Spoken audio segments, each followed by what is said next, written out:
Thank you for joining Volunteers in Public Schools for our newest installment of our donor interview series. Today, we're speaking with Mrs. Cherryl Matthews, a longtime friend of VIPS. Mrs. Matthews held many positions with the East Baton Rouge public school system, starting as a special education teacher, becoming a principal, and finally serving as the school district's 504 coordinator before her recent retirement. Thank you, Mrs. Matthews, for sitting down with me today. You're welcome, Jonathan. So you've been a friend to VIPS for a long time. I mentioned earlier that you wore a lot of different hats when you were with the school district. Tell us a little bit more about your work with the system and what you see as VIPS's role in impacting students' lives in the school district.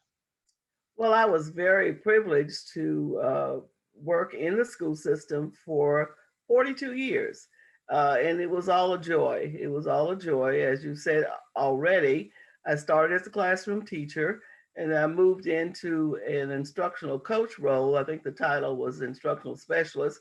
And I did that for about 8 years. And that was a pleasure as well. I had an opportunity to work with teachers in a variety of schools across the grade levels. I did elementary, middle, and high school teachers. And so that was very rewarding. And following that, I moved into the principalship where I served for more than 30 years. And of all the positions I think that I held, the most rewarding was that of school building level principal, because I had opportunity there to work with children and their families and other educators as well. So it was a pleasure. At the end of my career, I was serving as 504 coordinator, and I enjoyed that as well because I had a chance to visit schools and speak with teachers and people who were actually providing the accommodations for our boys and girls. So as far as VIP's role, any support that can be given to teachers and students and their families is extremely important because we are living in a time where education is the key to all of the other opportunities that may be out there for our boys and girls, but they have to have a good foundation. Right.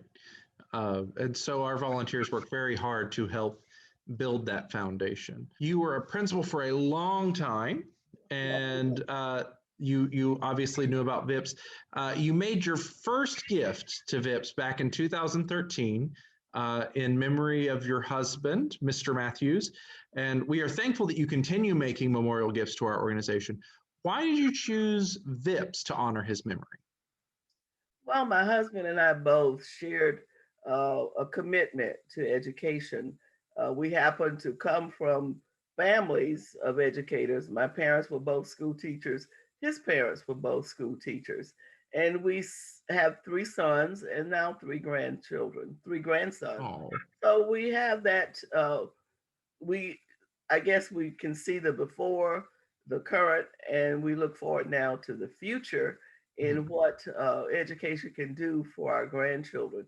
So I knew that he was committed to that, and I wanted to continue that legacy by making a contribution. And I thought VIPS was a good vehicle for that because I've seen the work that you all do with the volunteers coming into the building and the things that you do. And I was very impressed about your building a legacy program with contributing books to boys and girls at the elementary level. Because one thing I did notice in the principalship, there were homes, even in this time period that we're living in, that still did not have appropriate level books available for children in their home. And so the fact that you all were making that contribution was extremely interesting and very valuable to our children and their families. Yes, and that's one of our very favorite campaigns that we do every year. And so in 2016, you actually joined our Giving Society, which for those who don't know, is our group, our select group of our most generous donors, and in order to support our Building a Legacy campaign. And so as you mentioned, what we do is we take donations and we memorialize the donations in books and then gift those books directly to school children. So what inspired you to increase your giving? And what do you say to others who may be considering contributing to VIPS or increasing their gift to join the Giving Society? Well, joining the Giving Society, I guess I really was not aware that I was doing that when I made that contribution. Mainly, my goal was to increase the influence that the gift could have. And I know that dollars make a difference, and you're all a volunteer organization. So I wanted to do what I could to support your efforts and to get the work done as best I knew how. And so by increasing my contribution, that was my reason. It was not for recognition or to become a part of the Giving Society. It was just simply to support the work. Really appreciate that. So, do you have any final thoughts that you'd like to share with our viewers today?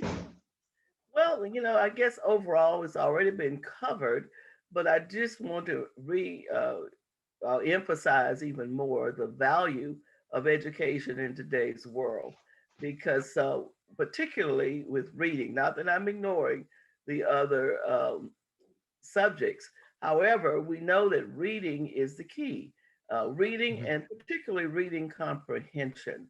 And that now goes the gamut of across all subject areas. It's in math, it's in science, it's in social studies, and it's in our daily lives, because new words keep coming up, vocabulary keeps increasing. And even to read today's newspaper, I glanced over it earlier, and your vocabulary level has to be sufficient in order to understand the message that's being given in our daily newspapers. So, in order to prepare our children for a life in today's world, we're not even talking about tomorrow, but in today's world, the foundation of reading is essential. Without it, they are not able really to navigate the world as we know it. Right. Okay, well, thank you. That was some fantastic information, and we really do appreciate you sitting down with us today. And thank you for taking the time to watch our video and learn more about the kind of work and why other people support us.